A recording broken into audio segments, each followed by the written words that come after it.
Certain historical narratives are not fading away because they are small, but rather because they are too massive, so big that words cannot contain them. One such story begins in that silence, where a woman decided that she would not live with defeat, but would choose death with honor. This is the story of that queen who gave up her life before accepting defeat in battle. Because for her, defeat was not just about losing power, but about losing her soul. Welcome to the second chapter of the immortal heroines of history. This is the true story of Queen Durgavati.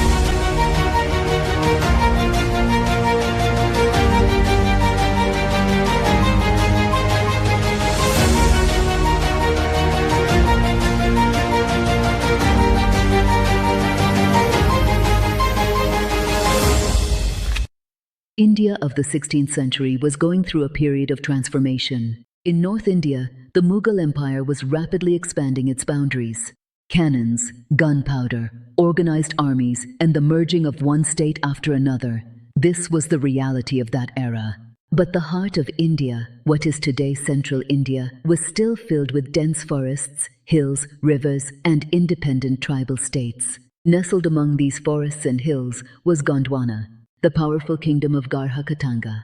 This was not a small or backward region. It comprised nearly 52 forts. There were thousands of villages, a large number of elephants, mineral wealth, and an economy based on agriculture, forests, and trade. Most importantly, this kingdom had not yet fully bowed before any external empire. Rani Durgavati was born on October 5, 1524, in the Kalinjar Fort. Kalinjar was not just a fort. It was a symbol of resistance and steadfastness. Durgavati was a princess of the Chandela dynasty, the same Chandela dynasty that built temples like Khajuraho and faced invaders such as Mahmud of Ghazni in its time. It is said that Durgavati was named on the day of Durgashtami, and many folk tales mention that from childhood itself, she displayed extraordinary courage and leadership qualities. She was not limited to just royal education. She was also trained in horse riding, archery, swordsmanship, and hunting, which was not common for a princess in that era. In 1542, she married Dalpat Shah, the son of Sangram Shah, the ruler of Gondwana. This marriage was not just a family affair, but also a political alliance, an alliance between Rajput and Gond powers. Dalpat Shah was a capable heir, but unfortunately his life was not very long. Around 1550, when their son Veer Narayan was still very young, Dalpat Shah passed away. From that moment, Durgavati's life changed completely. History bears witness that at that time, in many kingdoms, widowed queens were either removed from power or forced to depend on a male guardian. But Durgavati did not do that. She took charge of the kingdom on behalf of her minor son and assumed the reins of the state herself. The period from 1554 to 1564 is considered an era of stability and prosperity in the history of Gondwana. Durgavati was not just a warlike queen. She was also a skilled administrator. She shifted the capital from Singorga to Chauragarh. Chauragarh was located in the Satpura hills and was strategically more secure. She paid special attention to water conservation and irrigation. Even today, reservoirs like Ranital, Chirtal, and Adartal located around Jabalpur are associated with her reign. These were not just construction works, but proof that she understood. The true strength of a state comes from its farmers, livestock, and water. It is also a lesser-known fact that Durgavati adopted policies such as land grants and donations of cows to promote animal husbandry and agriculture. She considered the tribal society not just as subjects, but as the soul of the state.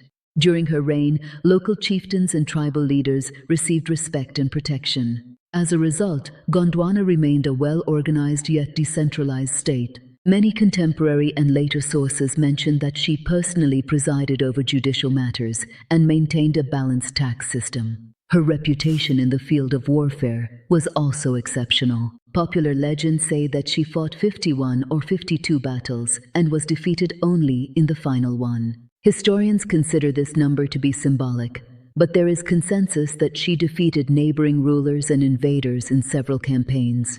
These included the conflict against Baz Bahadur, the ruler of Malwa. This is the same Baz Bahadur who was later defeated by Akbar.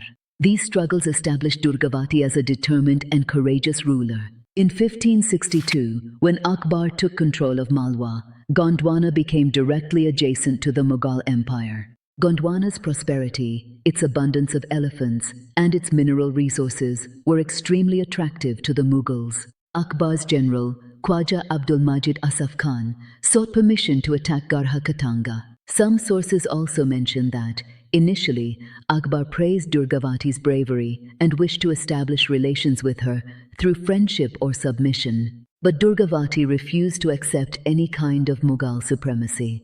With a large and modern, well-equipped Mughal army, Asaf Khan advanced towards Gondwana in 1564. Durgavati knew that her army was weaker in both numbers and weaponry. Even so, she chose the path of war. She chose a place called Narrai as the battlefield, which was located near Jabalpur and surrounded by hills and rivers. This location was chosen because, in the narrow valley, the numerical advantage of the Mughal army would be reduced. In the initial phase of the battle, the army of Gondwana put up a surprising resistance. Durgavati's commander, Arjun Das, was killed in the early phase of the battle, after which the queen herself took command of the war. It was an extremely rare sight. A queen mounted on an elephant, leading the battle from the front.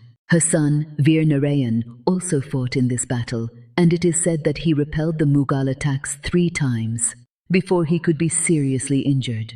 But eventually, the Mughal army made full use of their cannons and gunpowder. Queen Durgavati was struck by 2 arrows, one near her ear and the other in her neck. She fainted and fell down.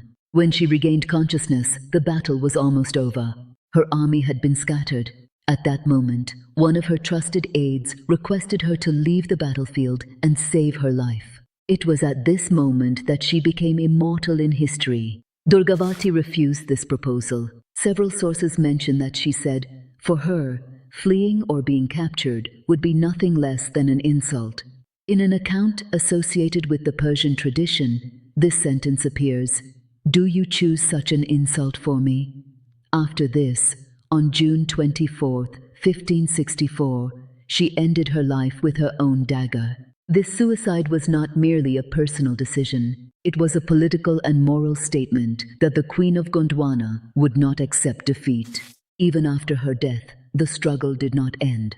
Veer Narayan did not retreat in the Kalinjar Fort, but ultimately the Mughal army captured the fort, and Veer Narayan was also killed in battle.